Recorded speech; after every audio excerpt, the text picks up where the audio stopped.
ಅವ್ರದೂಕಿ ಜಮೀರ್ ಹೇಳಿದ್ದ ಏನು ಹೇಳಿದ್ದಂದ್ರೆ 10 ಕೋಟಿ ಜನ ಸೇರಿದ್ರತ್ತೆ. ನಿನ್ನ ದಮ್ ಇದ್ರಿ, ಇದೊಂದು ಪಾಕಿಸ್ತಾನದ ಇದು ಹಿಂದೂಸ್ತಾನ ಐತಿ.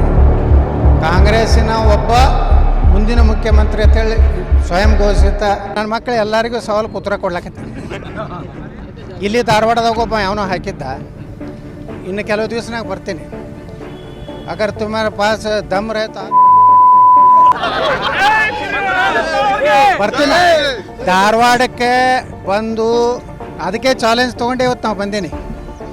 ಮುಂದಿನ ಸಲ ಧಾರವಾಡದಾಗ, ಮೊನ್ನೆ ಹೆಂಗೆ ಗೋಕಾಕದಾಗ ಅವರು ಹೇಳಿದ್ರು ಹಿಂಗೆ, ಅವು ಬಂದಂದ್ರೆ ಹಂಗೆ ಮಾಡ್ತೀವಿ, ಸ್ಟೇಜ್ ಇಳಿಸ್ಕೊಡ್ದಲ್ಲ ಆತಳಿ.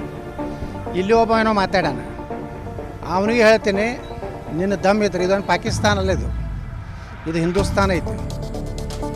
ಇಲ್ಲಿ ಏನಾರೇ ನಾಟಕ ಮಾಡಿದಿ, ನಿನ್ನ ದಮ್ ಇದ್ರೆ ಬಾ ಮಗನೇ, ಅವತ್ತ ನಾನು ಬರ್ತೀನಿ ಧಾರವಾಡ, ಯಾವ ಚೌಕನಾಗ ಪೆಂಡಾಲ್ ಹೊಡೆದು ಭಾಷಣ ಮಾಡಿ ಹೋಗ್ತೀನಿ. ಆಯ್ತು,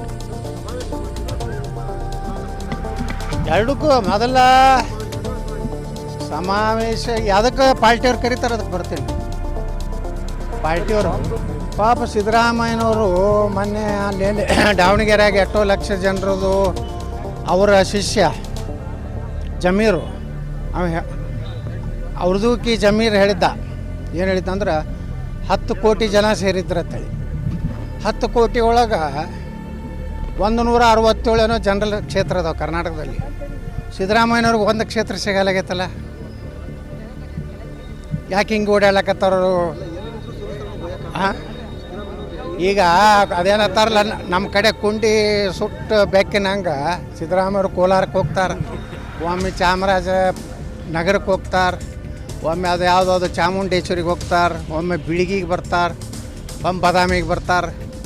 ಅವರಿಗೆ ಒಬ್ಬ ಮಾಜಿ ಮುಖ್ಯಮಂತ್ರಿ, ಕಾಂಗ್ರೆಸ್ಸಿನ ಒಬ್ಬ ಮುಂದಿನ ಮುಖ್ಯಮಂತ್ರಿ ಅಂತೇಳಿ ಸ್ವಯಂ ಘೋಷಿತ ವ್ಯಕ್ತಿಗೆ ಒಂದು ವಿಧಾನಸಭೆ ಸಿಗಲಾಗೈತಂದ್ರೆ ಯಾವ ಪರಿಸ್ಥಿತಿ ಕಾಂಗ್ರೆಸ್ಸಿಗೆ ತಿಳ್ಕೊಬೇಕು. ಪಾರ್ಟಿದು ಅವರು ವಿಚಾರ ಅದು, ಅದನ್ನು ನಮಗೇನು ಸಂಬಂಧ ಕೊಡೋದಿಲ್ಲ.